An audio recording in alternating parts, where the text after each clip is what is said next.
Well, welcome back to SAFC Live. Myself and Danny are back in position to try and analyse that game. It's finished Wimbledon 1, Sunderland 1 down at Plough Lane. Yeah. Well, I guess the main talking point, apart from all the yellow cards, will be that penalty in the first half. Yes, again, we've looked at it 4 or 5 times, even more, haven't we? Slowed it down, gone back to it, and we're still not 100% certain. Referee's view, I would say he's looking down the line of it. Callum Doyle's got his back to it, and he's probably maybe 1 or 2 bodies to see. So we're thinking there from the reaction of Bailey Wright and Cole Winchester, they're straight onto the ref, and he blows quick, by the way, doesn't he? So I think the linesman on the far side is looking down. You think you've seen him? Well, we'll see it back now. Let's start the highlights from the game, Danny. We'll get to that particular part of the highlights. But yeah, Sunderland in the end 1-1. Have stopped the rot, as you said in commentary, but didn't get on the it's not ideal, coming up against a team in 20th, not in great form, haven't won for 11, 12 now after today. And I thought we started okay.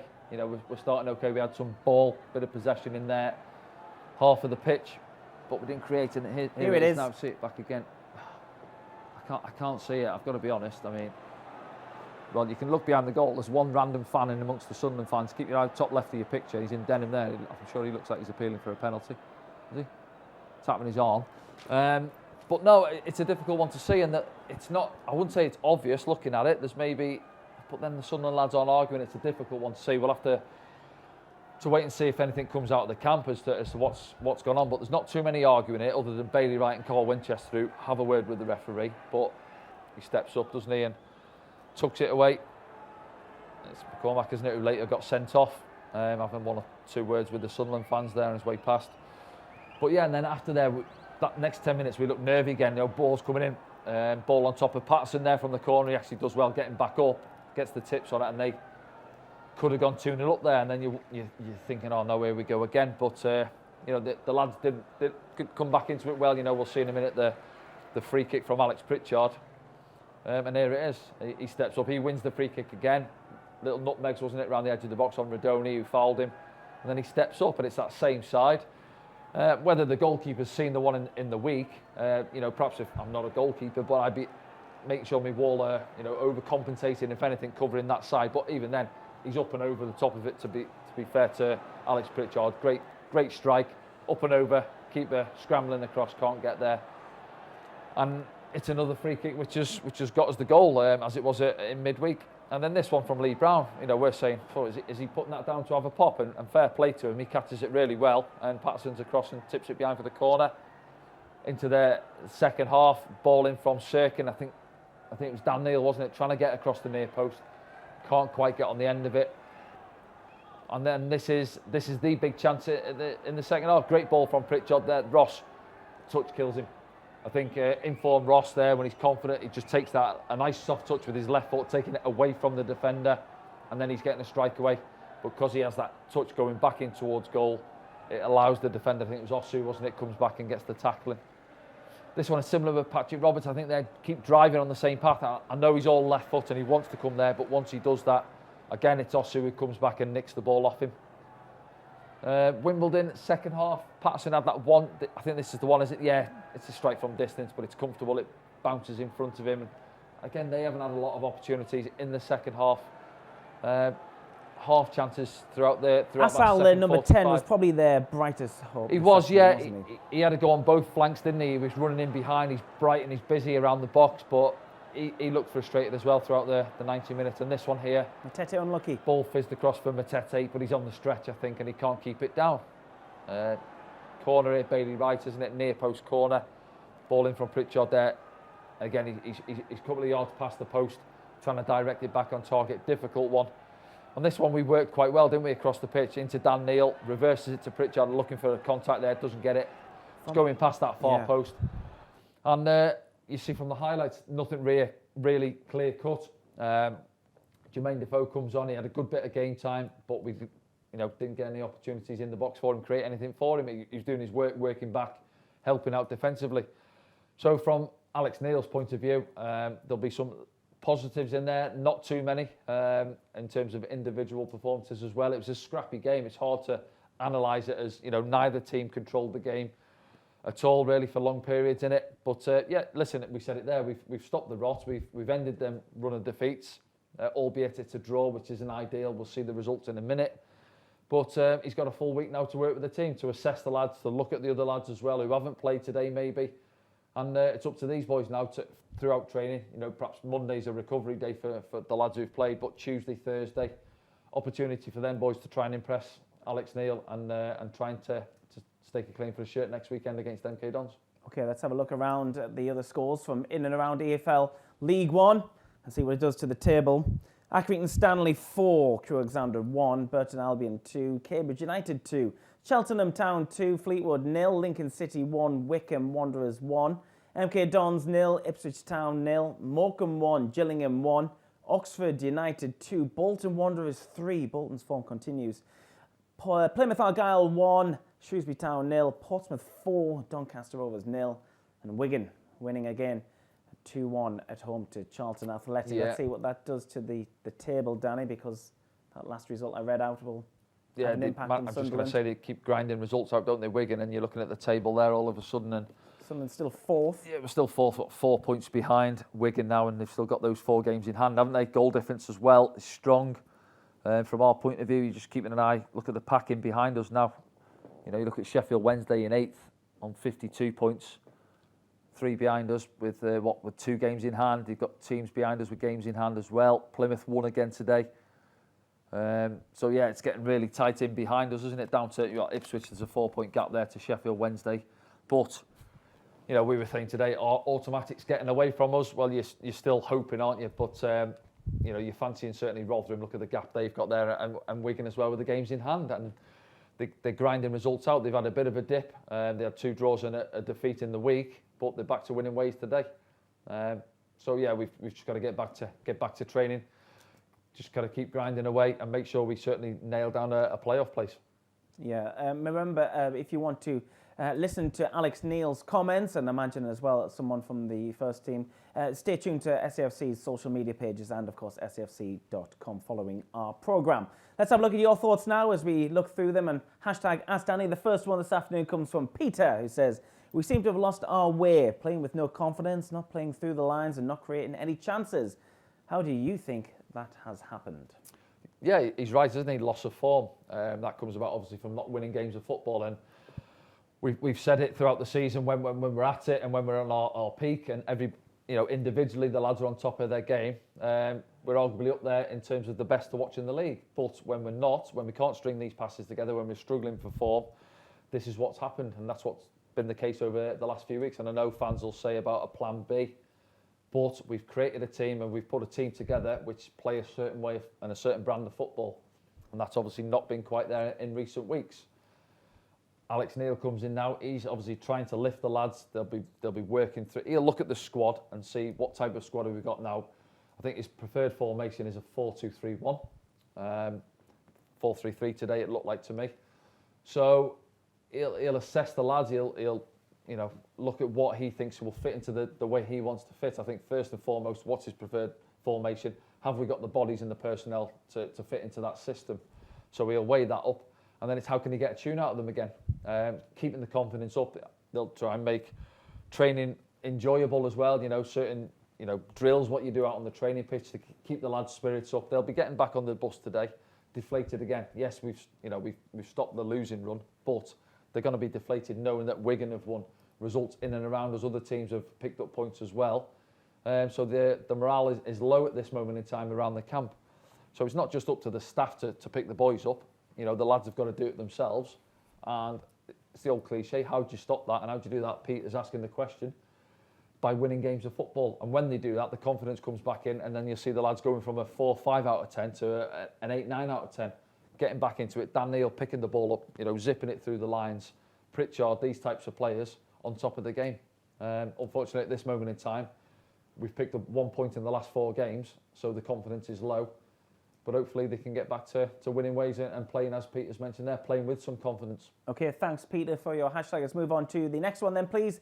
This one is from Tom, who says, new coach, handful of new players. If this were the start of the year, would logic say we need to give this group time to get up to speed and gel? Watching in Texas, USA. Thanks, Tom, for watching. Well, yeah, he's asking the question, but unfortunately it's not. We need a fast fix.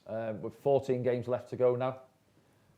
Getting back to winning ways, as I've just mentioned there. But yeah, when a new coach comes in, I think any coach would love a full pre-season. You know, you get your four weeks or so working, getting the lads up ahead of steam, and you know, trying different formations, personnel in different positions, as I've just mentioned.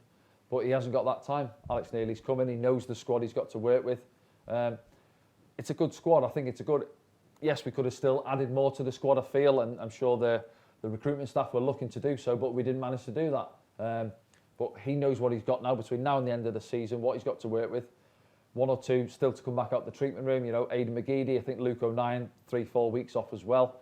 So if you can get the full squad coming back out onto the training pitch and into the squad for that last 10 games or so running, then the squad is good enough. We've proven that throughout where we've got to so far. We've been up and amongst the automatic, you know, turn of the year. We were top of the pile. You know, 4 or 5 weeks later, we've dropped off it and we find ourselves down in 4th position. But he's backing himself, coming in, taking the job to get a tune out of the lads, and he'll sit down and look, good player. You know, he signed Alex Pritchard for £8.5 million at Norwich, so he knows the type of player he's coming into, what he likes to work with, and he'll back himself between now and the end of the season to get these boys going and to get us firing. And if it is the playoffs, then we've got to go in with it with some momentum and some confidence. Okay, let's hope so. Let's move on to another hashtag then, here on hashtag Ask Danny. This one's from Lindsay, who says, what is your opinion of the refereeing in this league? Well, we saw 14 cards brandished this afternoon. Yeah. That's including a second yellow card for Luke McCormack, who finally saw red. That's pretty unprecedented, isn't it? Well, 14 yellow cards. It is, and I know referees has been a talking point, hasn't it, throughout the season, not just this season, previously as well. And you know, they'll come down from the Premier League. People even watch Premier League games and people question them at that level. So you're coming down to this level, and whether a lot of these refs are full time, I don't think they are they at this level? But you know, if we're looking at and analysing today's game, there's not too many of those yellow cards you'd argue with, is there really? I'm not sure if off the top, we're not going to go through all 14. No, but there's not too many. I think Bailey Wright is the one that sticks out for me. You know, yeah. You said there, where could he go? He's maybe stepped into it, but yes, it's probably a free kick. Just because it's a free kick doesn't necessarily mean it's got to be a yellow card. So I don't think that one was. Going to see that in a second, I think, Danny. Yeah. Just up on the screen. Let's have a look. Yeah, I mean, look down there. So you know, Sirkin goes up there. There's a tussle there, and then you know he comes across. Yellow card for that. Not for me, no. I mean, if he picks up another one like that, you're thinking, how harsh is that for a red card? You know, as you see there, ball's from there. Doyle misses the ball, and then he's just between him. He's waiting for contact, I think, and he's rolling round. And yeah, all right, it might be a free kick, but for me, it's a very harsh yellow card. So that's possibly one you could argue with. Again, we're not going to go up through all 14 of them. But we will go through the penalty decision again if we can. We'll throw that up on the screen in a moment, because I guess that was one of the points that Lindsay was alluding to in a hashtag. Yeah. The penalty decision in real time. Again, the linesman's out of shot there, isn't he? Watch the linesman now. Flag was already up. Flag was up, wasn't it? So yeah, looking at that, it looks like he's given it. Now, we're saying it, you know, from our angle, from the ref's point of view. Look, I think he's looking blindside of Callum Doyle. I'm not sure the referee can give that from where he's looking. He's out of picture now, but he's pretty much down the line of Callum Doyle's back. He's there now. Look, but he's gone already now. And you say there, top of your picture, the linesman's flag's already on its way down. So I say he's flagged it, penalty straight away. Now, obviously it's the Sunderland fans which are behind that goal, so they're not going to be going up and appealing it. There is one man there. There's one there appealing for it. He's obviously a Wimbledon fan, got a ticket in the wrong end. How's he got in there? But no, it's a strange one, and there's not too many appeals. I think Radoni appeals it now as he puts the cross in. See, he's gone up for it. Not too many of the other lads for Wimbledon, half appeals, and then you've got Bailey Wright is having a word with the ref and Carl Winchester. And then I think when you run it on from there, they come and have a word with the referee, and then they go across towards the linesman. So the linesman's give it on that far side. Now we've said there is the sun in his eyes, and he's looking a good distance across the pitch. So yeah, Lindsay's asked the question. I think throughout the season we will feel harshly done to in certain games. Other teams as well. We're not watching theirs, but you can guarantee a lot of the other sides will say this similar, won't they? Perhaps not Rotherham, who are sat comfortable at the top of the league, they haven't got too much to complain about at this moment in time. But yes, I think we can look at some referees' decisions and think we've been harshly done to there. But I don't think singling referees out is the reason why we've slipped down to 4th in the league. Okay, Danny, let's have a look at another one then, please. This is #AskDanny on SFC Live. This one's from Neil. It's a pity that no one can get the ball to Defoe's feet. You mentioned it in commentary, Danny. It's a good point from Neil. Thanks for tuning in, Neil. Defoe, I don't think he had a touch inside the box. No. When did he come on? Was it 60-odd minutes he came on today, wasn't it? So we got half an hour in the game, but I can't remember him having a touch in the opposition's box. He played a nice ball into Patrick Roberts' feet, and he went on a dribble, got tackled. But other than that, he was doing defensive work. And on that far side, and he got frustrated. You said, didn't you? He felt like Marsh had fouled him, didn't get it, and then he ran back 10 yards and made that foul over the far side, picked up a yellow card. So he was frustrated. And I think that comes about coming onto the pitch, lack of service coming into the box for him, feeding on scraps. You know, Jermaine Defoe, we brought him back to come on in games, to affect games like today. Tight game there, bring Jermaine Defoe off the bench, half an hour to go. You're thinking, can we get 2 or 3 balls into the box, give him a chance, bang, it's in the back of the net. Didn't get that opportunity. Ross Stewart, one, wasn't it, second half, that one from Pritchard, that one you're looking for. Throughout the 90 minutes, I said it there, neither team controlled that game for long enough. We had a 10-15 minute spell in the first half. I don't even think we had a 5-minute spell really in the second half. It was too many turnovers. We were losing the ball cheaply. Then they do the same, and that's why there was the accumulation of yellow cards, I feel, in the game. So Jermaine will be frustrated. Positives, if you want, he's got more game time on the pitch. Now, Alex Neil might assess it and think, if he's looking to bring Jermaine into the starting 11, does he bring him in as a front 2? Because I think when he came on today, Ross went out to that right-hand side and we stuck with that front 3. If you're looking at bringing him up top alongside Ross, that's going to obviously tinker the formation. I said there, do we go 3-5-2, 4-4-2 diamond, 4-4-2 standard? There's different ways to go about it. Or does he look at, bringing him on for half an hour, keep him as that impact sub? Now, I know a lot of the fans, you see it, let's start Jermaine. Now, if you ask Jermaine, I don't think he'll say himself he's ready to start at this moment in time. He played 8 minutes for Rangers. He's come here. He had, what did he get the other night? 15 minutes or so, didn't he? Less, maybe. Was it less than that the other night? And the home game as well, he got 8 minutes or so, I think, did he? Yeah. So he's not up to speed, and we don't want him pulling the hamstring. He could start him in a game. He might go after the ball down the channel. He's not quite up to speed, and then his hamstring goes, and then we lose him. So gradually build him in, as we've done. He's had a good half an hour today.